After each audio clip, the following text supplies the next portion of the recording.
In a time of profound social and cultural change, an entire generation of young Americans stood united in their desire for more powerful cars, fueling the greatest horsepower war in automotive history.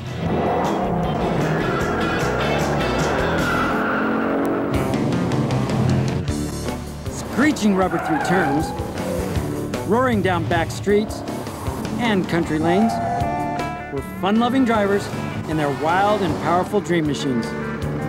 Just about anyone could afford to fly down the road in a boldly styled, attention-grabbing American icon, the muscle car.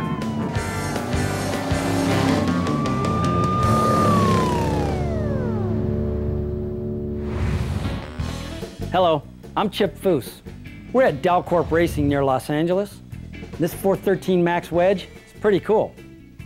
Conventional wisdom tells us that the muscle car era began when Pontiac's intermediate-sized Tempest was made available to consumers in 1964 with the 348 horsepower GTO package. Although the GTO captured the public's attention in a big way, Detroit automakers had already proven that they could feed the need for the expanding enthusiast market hungry for performance automobiles.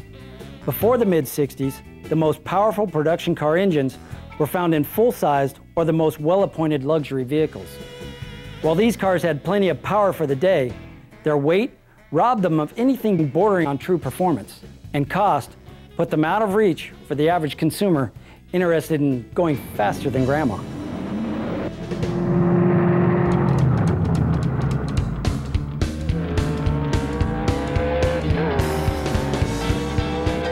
Muscle cars are lots of things to lots of people, but really what they are Detroit cars built between 1955 and 1971 with extremely large, powerful engines.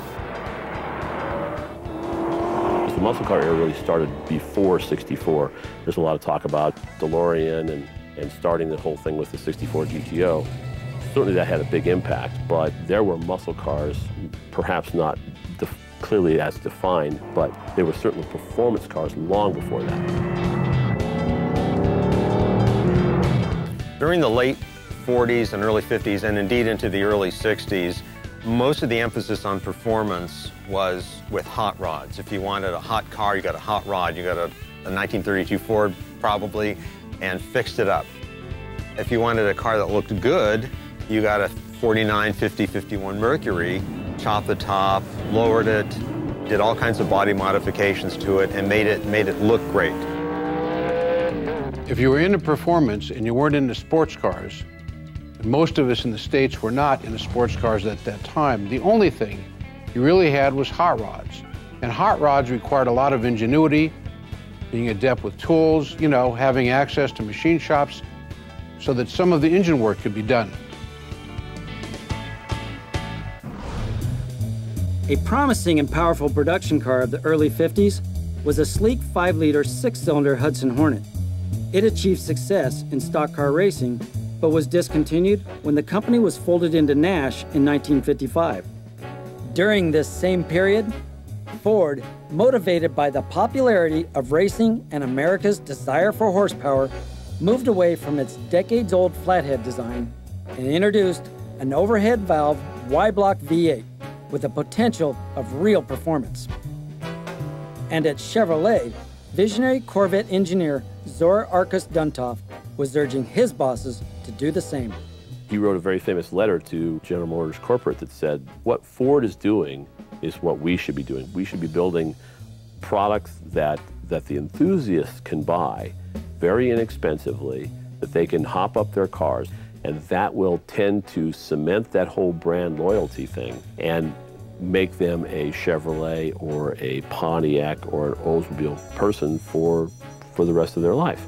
Chevrolet didn't really have a performance image. It was the inexpensive GM car. You know, the stove-bolt straight-stick Chevy was very reliable, but not very powerful, sort of stodgy cars. That really changed in '55 with the '55 Chevy and the 265 small block Chevy.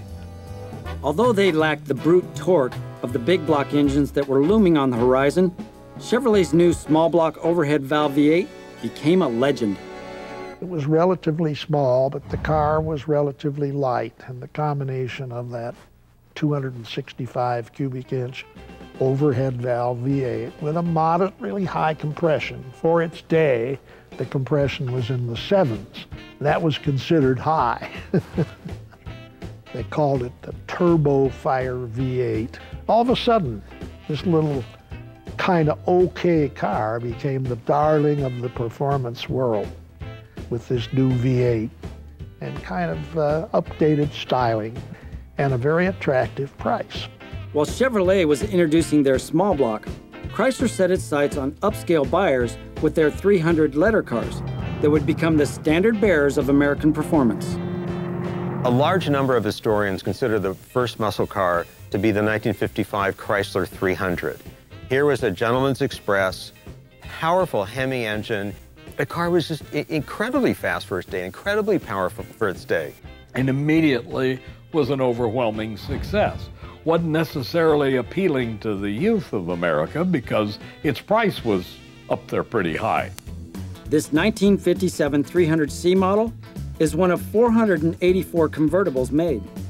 It features a hemispherical-shaped head design bolted to a potent 392 cubic inch V8 engine that was rated at 375 horsepower. Riding on smallish 14-inch wheels, the long and low stylized body features a pair of dual headlights and a massive chrome bumper and grille. The driver surveyed the road behind an elegant gauge cluster, dual-color dish steering wheel, and dash-mounted rear-view mirror. The 3-speed TorqueFlite transmission was operated with push buttons, and passengers were cradled in air-formed leather seat cushions. The emphasis was on luxury, but it set the standard that I think kind of got people thinking more about Chrysler as having a performance image. Coming up. As a kid, you always wanted the fastest car that was out there. Just part of our culture, you know, the faster the car, the cooler it was.